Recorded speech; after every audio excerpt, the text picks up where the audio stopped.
Assalamualaikum warahmatullahi wabarakatuh. Waalaikumsalam warahmatullahi wabarakatuh. Pertama-tama yang kita hormati Ibu Jian Erika Marna SPD MPDE selaku dosen pengampu mata kuliah perkoperasian dan teman-teman yang telah bergabung di Zoom pada kesempatan kali ini.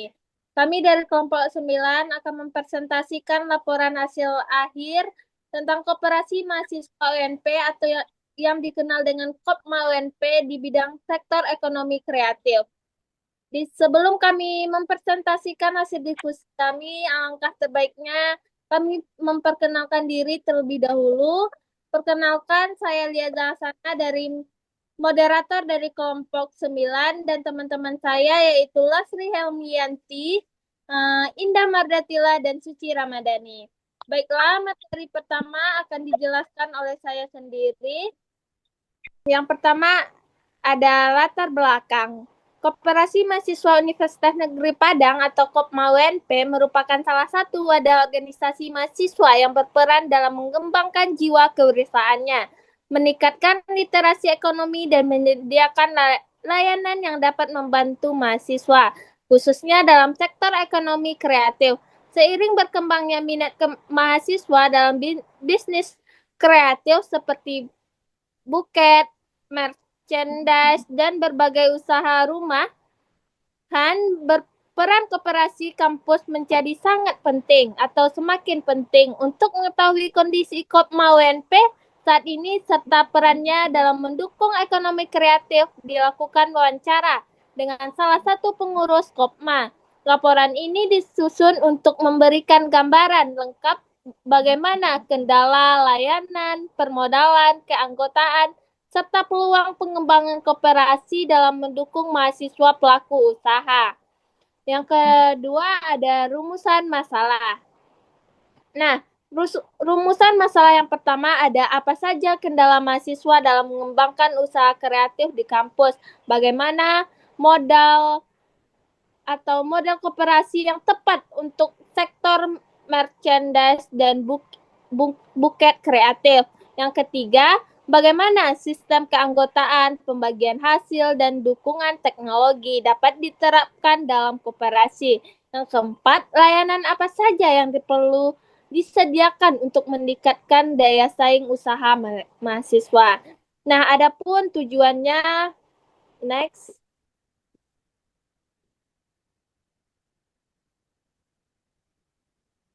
Nah, adapun tujuan proposal ini disusun untuk yang pertama mengusulkan modal koperasi kreatif mengusulkan model koperasi kreatif bagi mahasiswa UNP.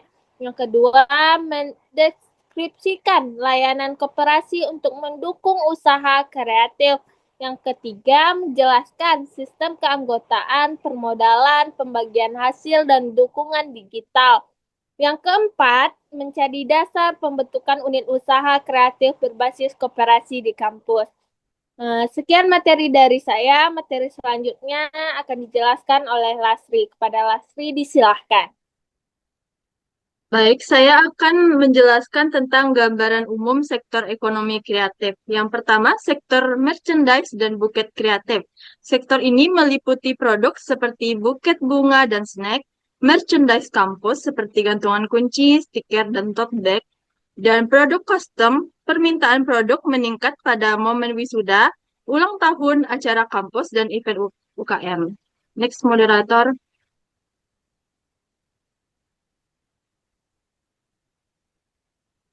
Kendala dalam menghadapi mahasiswa pelaku ekonomi kreatif. Menurut narasumber, menjelaskan bahwa sektor ekonomi kreatif di kampus menghadapi tantangan dalam hal pemasaran dan konsumen. Produk seperti buket dan merchandise seringkali tidak sebanding antara jumlah yang diproduksi dan jumlah yang terjual meskipun SDM mahasiswa cukup kreatif. Namun kemampuan marketing yang masih rendah dari sisi internal koperasi serta kendala adalah keaktifan anggota terdapat 52 anggota tetapi tidak semuanya aktif. Setiap bidang seperti PSDA, usaha dan pembukuan bekerja sesuai tugasnya masing-masing namun koordinasi lintas bidang dinilai kurang optimal. Next, moderator.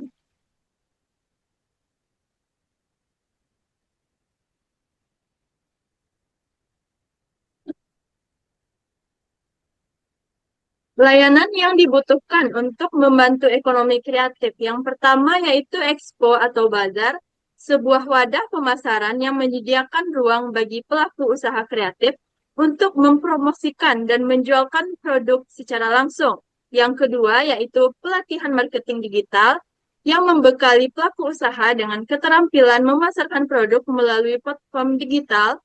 Yang ketiga yaitu sistem pemasaran online terintegrasi koperasi menyediakan platform digital untuk memudahkan transaksi dan pemesanan produk anggota. Layanan simpan pinjam khususnya pelaku anggota kreatif menyediakan akses pemodalan yang mendukung pengembangan usaha kreatif mahasiswa. Selanjutnya akan saya kembalikan kepada moderator. Baik, terima kasih kepada Lasri. Untuk materi selanjutnya akan dijelaskan oleh Suci. Kepada Suci, disilahkan. Baik, terima kasih moderator. Untuk materi selanjutnya yaitu permodelan Kopma. Sumber modal Kopma berasal dari iuran anggota.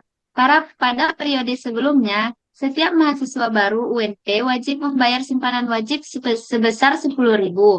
Dana tersebut menjadi modal dasar operasi dalam menjalankan kegiatan usahanya. Kemudian pembagian SHU. Pembagian sisa hasil usaha atau SHU dilakukan setiap akhir periode kepengurusan. Besaran SHU diterima anggota adalah 15.000 per orang.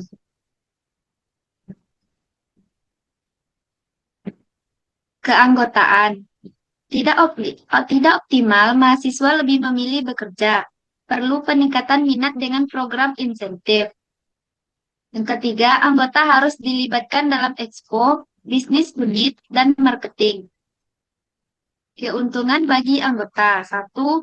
Proposal kewirausahaan atau PMW lebih mudah lolos 80%. Kedua, akses pembinaan dari UPT PKK. Kerugian yang pernah dialami. 1. Unit fotokopi tutup karena rugi biaya lebih besar dari pendapatan.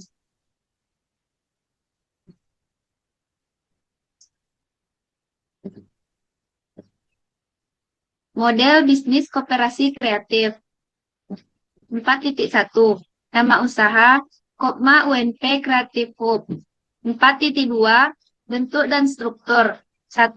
Koperasi konsumen dan produsen mahasiswa. 2. Pengurus, yaitu ketua, sekretaris, bendahara. Divisi, usaha, marketing, PSDA, dan keuangan. 4.3. Layanan utama Kreatif Expo per semester. Kreatif Store toko fisik. Modal mikro mahasiswa. Pelatihan branding, desain, dan marketing. 4.4. Dukungan teknologi. Sistem koperasi memiliki website katalog produk dengan sistem per order. Terintegrasi pembayaran cashless menggunakan QRIS. Selanjutnya saya kembalikan ke moderator. Baiklah, materi selanjutnya akan dijelaskan oleh Indah. Kepada Indah, disilakan. Terima kasih moderator. Materi yang pertama adalah rencana bisnis dan keuangan. Pertama, sumber modal, di mana ada simpanan pokok sebesar Rp20.000, simpanan wajib sebesar Rp10.000 per bulan, ada modal pernyataan dari usaha merchandise, dan ada juga dana event expo. Selanjutnya, yang kedua, proyeksi pendapatan. Yang pertama, margin penjualan merchandise sebesar 2-35%, selisih jual produk anggota sebesar 10%, pendapatan expo sebesar 30-50 ribu rupiah. Yang ketiga, alokasi pengeluaran. Yang pertama adalah operasional, pelatihan, dan penyusunan dana cadangan. Next, moderator.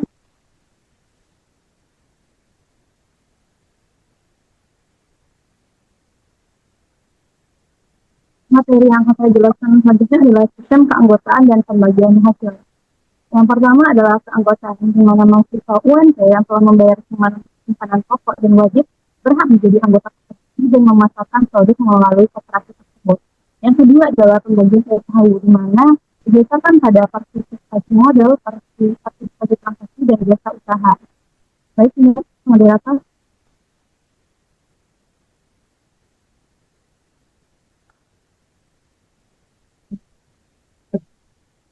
Saya akan membacakan kesimpulan dari hasil kami, yaitu kooperasi kreatif yang berbasis pada sektor merchandise dan buku memiliki potensi yang sangat besar untuk menjadi motor penggerak utama dalam mengembangkan ekonomi kreatif di kalangan mahasiswa.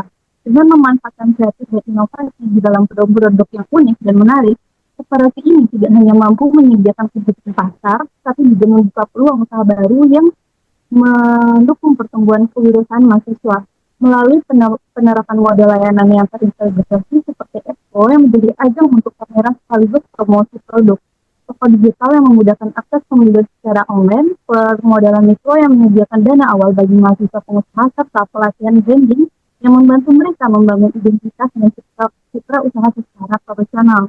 Fatma UNT dapat berperan sebagai wadah utama yang mengakomodasikan dan mengembangkan potensi kewirausahaan mahasiswa secara menyeluruh.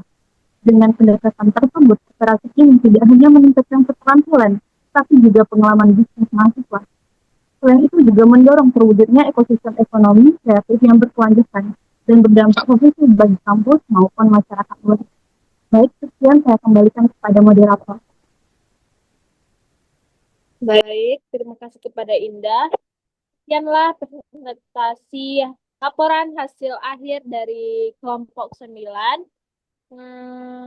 Kami dari kelompok 9, apabila ada salah kata dalam penyebutan, mohon maaf. Kami tutupi saja dengan mengucapkan wassalamualaikum warahmatullahi wabarakatuh. Waalaikumsalam warahmatullahi wabarakatuh.